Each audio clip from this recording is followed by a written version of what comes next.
আমাদের বেশিরভাগই সায়েন্সকে ভয় পায়। তার একটাই কারণ, তারা বিভিন্ন সূত্রগুলোকে অনুধাবন করতে পারে না এবং বুঝতে পারে না। তো আজ থেকে আমি একটা বিভিন্ন সূত্রের ওপর দেখুন, ফিজিক্সে আর্কিমিডিসের ল রয়েছে, নিউটনের ল রয়েছে, বিভিন্ন রকম সূত্র রয়েছে। তেমনই আমি সেই বিভিন্ন রকম সূত্র থেকে প্রতিদিন এক একটা স্পেসিফিক সূত্রগুলো নিয়ে আলোচনা করব। যেমন আজ আমরা আলোচনা করব লজ অফ মোশন। অ্যাকচুয়ালি এটাকে বলা হয় নিউটনস লজ অফ মোশন বলা হয়। তো এটা নিয়ে আলোচনা করব। তো আপনারা এতদিন নিউটনের যে তিনটে সূত্র তার বেসিক থেকে অ্যাডভান্স পর্যন্ত প্রত্যেকেই পড়েছেন, কিন্তু সেটা মুখস্থ করে গেছেন। যারা মুখস্থ করেননি তারা বুঝেছেন ভালোভাবে, আর যারা বোঝেননি তাদের জন্য এই ভিডিওটা। তো চলুন ভিডিওটা শুরু করা যাক। এবং ভিডিওটা শুরু করার পূর্বে একটি রিকোয়েস্ট, ভিডিওটি যদি ভালো লেগে থাকে তাহলে আমার চ্যানেলটিকে সাবস্ক্রাইব করে পাশে থাকা বেল আইকনটি প্রেস করতে ভুলবেন না। তো প্রথমে আমি নিউটনের তিনটি সূত্র সম্পর্কে একটু বলবো। দেখুন স্যার আইজ্যাক নিউটন তিনি গতিসূত্রের ওপর, অর্থাৎ গতির ওপরে তিনটি সূত্র দেন। এই গতির ওপর যে তিনটি সূত্র দেন, এই তিনটে সূত্রই কিন্তু নিউটনের লজ অফ মোশন নামে পরিচিত। তো এই সূত্রকে আমরা বাস্তব এক্সাম্পলের সাহায্যে কীভাবে জানবো, এবং বাস্তব এক্সাম্পলের সাহায্যে বাচ্চারা যেভাবে কার্টুন দেখে তেমনভাবেই আপনারা এই সূত্রগুলো বুঝবেন। তো চলুন শুরু করা যাক। প্রথমে আমরা দেখে নেব নিউটনের লজ অফ মোশনের প্রথম সূত্রটা। নিউটনের প্রথম সূত্র। তো নিউটনের প্রথম সূত্র কি বলছে, আমি প্রথমে স্টেটমেন্টটা বলছি, তারপর অ্যানালিসিস করছি। আচ্ছা, প্রথমে দেখুন, ধরুন এই একটা বল রয়েছে, আপনি একজন দাঁড়িয়ে রয়েছেন, আর এখানে একটা বল রয়েছে। আপনি বলটিকে একটা লাথি মারলেন, বলটি যাচ্ছে।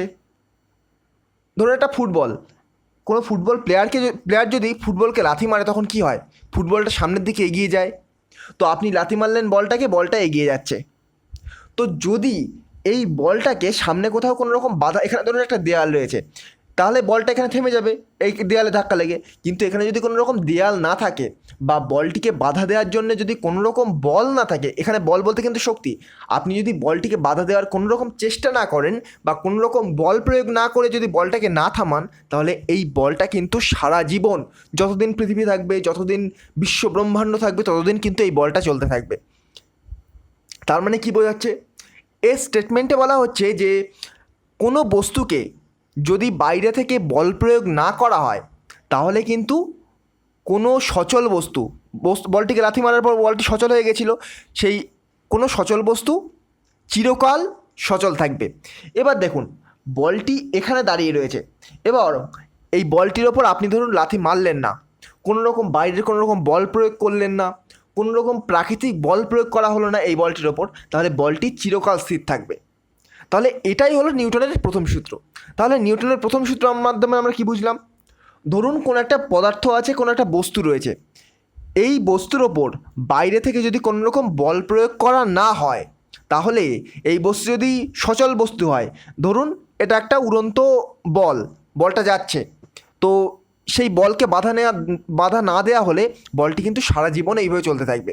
আর এটা যদি কোনো স্থির বস্তু হয়, তাহলে কিন্তু এটা সারা জীবনই স্থির থাকবে, বাইরে থেকে কোনো রকম বল প্রযুক্ত না করলে। তো এই হলো নিউটনের প্রথম সূত্র। আমি আরেকবার বেসিক থেকে একটু অ্যানালিসিস করছি। আমি জাস্ট এখানে সূত্রের সিরিজটা চালাবো। এখানে ওই যে জাড্য, এগুলো কিন্তু নিয়ে আলোচনা করব না, ভরবেগ জাড্য এগুলো অন্য সময় আলোচনা করব ফিজিক্সের ক্লাসের মধ্যে। তো এখন যেটা হচ্ছে সেটা হচ্ছে বেসিক। একটা ধরুন এই বল রয়েছে, এই যে ধরুন বল, এই বলটার ওপর বাইরে থেকে আপনি যদি কোনো রকম বল প্রযুক্ত না করেন, তাহলে এই বলটাকে আপনি কোনোদিন সরাতে পারবেন না। বাইরে থেকে বল প্রযুক্ত না করে, কোনো রকম প্রাকৃতিক দুর্যোগেও এই বলটি সরলে হবে না।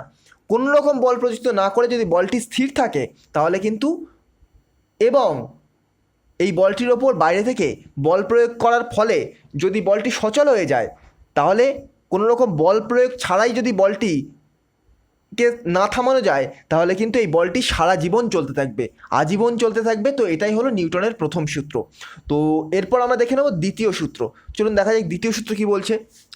নিউটনের দ্বিতীয় সূত্র বলছে, ধরুন এই একটা ব্লক রয়েছে, ধরুন এই চারকোণে একটা আয়তক্ষেত্রাকার ব্লক রয়েছে। এইটা হচ্ছে ধরুন আপনি এই ব্লকটাকে এই পাশ থেকে এই পাশে ঠেলছেন।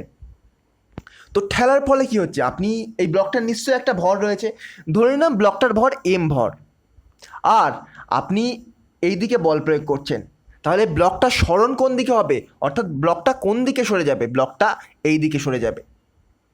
এবং ব্লকটা এই দিকে সরে যাওয়ার ফলে যে ত্বরণ সৃষ্টি হবে, সেই ধরুন ত্বরণ এ সৃষ্টি হলো। আপনি ব্লকটাকে এই দিক থেকে এই দিকে ঠেলছেন, আর এই ব্লকটা ভর ধরুন এম, এবং ব্লকটাকে ঠেলার ফলে এ ত্বরণ সৃষ্টি হলো। এই ব্লকটার যে ত্বরণ সেটা এ হলো। তাহলে আপনি এই ব্লকটার ওপর কতটা বল প্রযুক্ত করছেন সেটা কীভাবে মাপা হবে, সেটা মাপা হবে এফ ইকুয়াল টু এই ব্লকটার ভর ইন্টু যে ত্বরণটা সৃষ্টি হচ্ছে তার গুণফল। অর্থাৎ নিউটনের দ্বিতীয় গতিসূত্রের দ্বারা আমরা কিন্তু কোনো ব্লক বা কোনো বস্তুর ওপর প্রযুক্ত বল পরিমাপ করতে পারি, বা বল যদি দেওয়া থাকে তাহলে তার আমরা ভর পরিমাপ করতে পারি যদি ত্বরণটাও আমরা জানতে পারি। তো এর মধ্যে যে কোনো একটা রাশি দেওয়া থাকলে আমরা যে কোনো একটা রাশি বার করে নিতে পারি। তাহলে নিউটনের দ্বিতীয় গতিসূত্র কী বলছে, স্টেটমেন্ট তাহলে কী হচ্ছে, যদি কোনো বস্তুর ওপর আপনি বল প্রয়োগ করেন একদিক থেকে একদিকে, ধরুন আমি এক্সাম্পলের মাধ্যমে বোঝাচ্ছি, এই দিক থেকে এই দিকে ধরুন বল প্রয়োগ করছেন, তাহলে কিন্তু বস্তুটা এই দিক থেকে এই দিকেই যাবে। এই যে আপনি এই দিকে ঠেলছেন, কখনোই কিন্তু এটা এই দিকে সরবে না। তাহলে স্টেটমেন্ট হলো, কোনো ব্লক বা কোনো বস্তুর ওপর আপনি যদি বল প্রয়োগ করেন, তাহলে আপনি যেদিকে বল প্রয়োগ করছেন সেই দিকেই বস্তুর সরণ হবে, এবং আপনার বল প্রয়োগ করার ফলে যে ত্বরণের সৃষ্টি হবে সেই ত্বরণ এবং ওই যে বস্তুটার ভরের গুণফল, ধরুন ভর এম, এই ভরের গুণফল হবে আপনি কতটা বল প্রয়োগ করছেন। তাহলে এফ ইকুয়াল টু এম এ।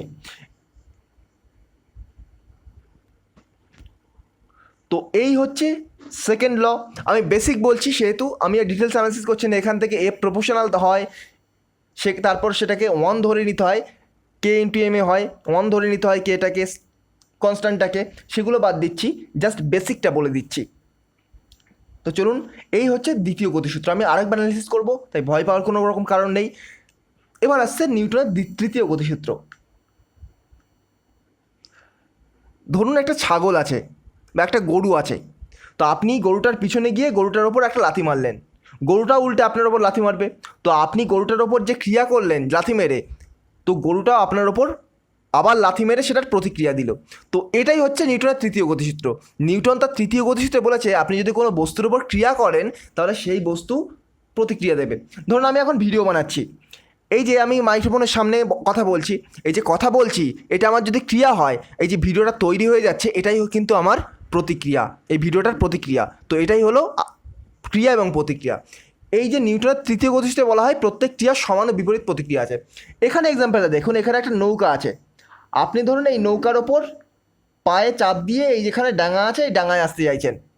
তো আপনি যেহেতু নৌকার ওপর একটা চাপ দিয়ে ক্রিয়া করছেন, তো নৌকাটাও পিছন দিকে এদিকে সরে যাচ্ছে, নৌকাটাও এইদিকে সরে যাচ্ছে।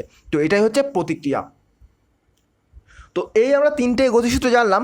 এবার প্রথম থেকে আমি আরেকবার বলবো যাতে সহজে আপনারা আরেকবার বুঝতে পারেন। তো প্রথম গতিসূত্র কী বলছে দেখুন, আমি একটু ক্লিয়ার করে দিই।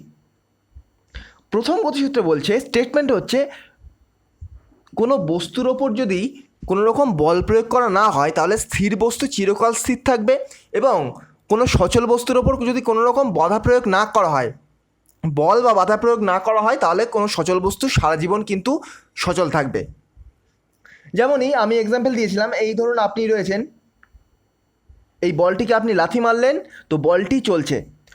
এবার এই বলটি, চলন্ত বলটির ওপর আপনি যদি কোনো রকম বাধা প্রয়োগ না করেন তাহলে কিন্তু এই বলটি সারা জীবন চলতে থাকবে। এবার আবার এটা একটা হলো, আবার এই বলটিকে যতক্ষণ না আপনি কিন্তু লাথি মারছেন ততক্ষণ কিন্তু বলটি তার জায়গা থেকে সরছে না। তো আপনি বলটির ওপর ক্রিয়া মানে ফোর্স দিচ্ছেন বা বলটির ওপর শক্তি প্রয়োগ করছেন, সেই জন্যই কিন্তু বলটা যাচ্ছে। তো তার মানে স্টেটমেন্ট কী হলো, যদি কোনো বস্তুর ওপর আমরা কোনো রকম ক্রিয়া না করি বা কোনো রকম বাধা না দিই বা কোনো রকম কাজ না করি, তাহলে কিন্তু ওই বস্তু চিরকাল সচল থাকবে যদি সেটা সচল বস্তু হয়, আর চিরকাল স্থির থাকবে যদি সেটা স্থির বস্তু হয়। এবং দ্বিতীয় ক্ষেত্রে আমরা কি দেখেছিলাম, দ্বিতীয় সূত্র কি বলেছে নিউটন বলেছে যদি কোনো বস্তুকে আমরা ঠেলি, ধরুন একটা ব্লক রয়েছে, তাকে আপনি যেদিকে ঠেলবেন বস্তুটির সরণ সেই দিকে হবে, এবং সেই বস্তুটির ভর এবং আপনি ঠেলার ফলে যে ত্বরণ সৃষ্টি হচ্ছে, বস্তুটিতে যে ত্বরণ সৃষ্টি হচ্ছে সেই বস্তুর ভর এবং সেই ত্বরণের গুণফল কিন্তু হবে আপনি যে যতটা বল প্রযুক্ত করছেন তার সমান। অর্থাৎ এফ, আপনি যদি এল বল প্রযুক্ত করেন তাহলে এর বল কতটা হবে, এফ ইকুয়াল টু এম এ।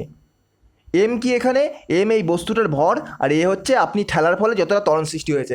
আর একটা মনে রাখবেন, এটা আপনি যেদিকে ঠেলছেন সেদিকেও কিন্তু যাবে, এটা কিন্তু স্টেটমেন্টের মধ্যে পড়ে।